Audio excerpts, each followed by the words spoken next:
Bonjour mes élèves, j'espère que vous allez bien. Aujourd'hui, nous allons étudier l'adjectif qualificatif. Alors, quels sont les objectifs de ce cours? Les objectifs du cours sont, premièrement, reconnaître l'adjectif qualificatif. Deuxièmement, reconnaître l'adjectif épithète et l'adjectif attribut. Troisièmement, savoir accorder l'adjectif qualificatif. Mais avant de commencer, qu'est-ce qu'un adjectif qualificatif? Donc, on commence par la définition d'un adjectif qualificatif.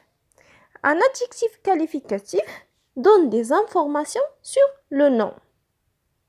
C'est-à-dire, il sert à qualifier le nom. Prenons un exemple. Elle a une voiture rouge. Regardez. Rouge ici donne des informations concernant la couleur du voiture, n'est-ce pas? L'adjectif qualificatif s'accorde en genre et en nombre avec le nom qu'il qualifie. Exemple, un garçon intelligent. Un garçon ici, un nom masculin singulier. Une fille intelligente. Une fille s'agit d'un nom féminin en ajoutant un « on » de féminin, n'est-ce pas? Des garçons intelligents. Regardez. Intelligent, le S c'est du pluriel. Des filles intelligentes. E, c'est la marque du féminin. S, c'est la marque du pluriel. L'adjectif qualificatif peut être épithète, attribut, en apposition. Mais dans la vidéo d'aujourd'hui, on va se concentrer seulement sur l'adjectif qualificatif épithète. On commence par l'adjectif épithète.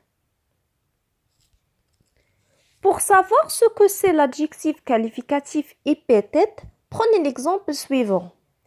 Un nouveau joueur rejoint le club. Regardez de quoi se compose cette phrase. Un nouveau joueur, c'est un groupe nominal sujet. Rejoint le club, c'est le groupe verbal. Dans le groupe nominal sujet, un, c'est le déterminant. Nouveau, c'est l'adjectif. Joueur, c'est le nom. Comme vous voyez, l'adjectif dans cet exemple nous donne des informations ou bien une précision sur le nom qu'il qualifie. C'est-à-dire, il nous informe comment est le joueur. L'adjectif dans cet exemple fait partie du groupe nominal, n'est-ce pas? Il est positionné directement à côté du nom qui l'accompagne. Ça veut dire, il n'existe pas un intermédiaire entre l'adjectif et le nom. Après cet exemple, on déduit que l'adjectif sert à donner des informations sur le nom et qui fait partie du groupe nominal. Et positionné directement à côté du nom, on l'appelle donc un adjectif qualificatif épithète. Prenez un autre exemple.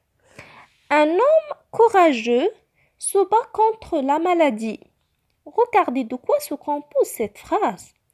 Un homme courageux, c'est un groupe nominal sujet. Se bat contre la maladie, c'est le groupe verbal.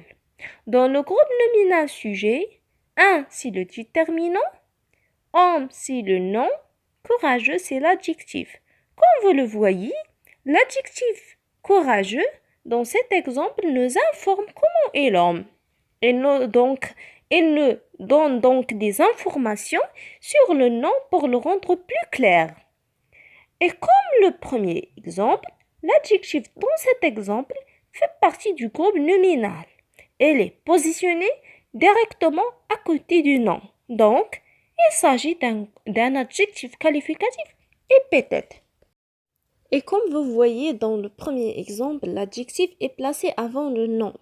Et dans le deuxième exemple, l'adjectif est placé après le nom. On déduit donc que l'adjectif qualificatif peut être placé après ou avant le nom. J'espère que la leçon d'aujourd'hui est bien compréhensible. Merci pour votre attention et à demain.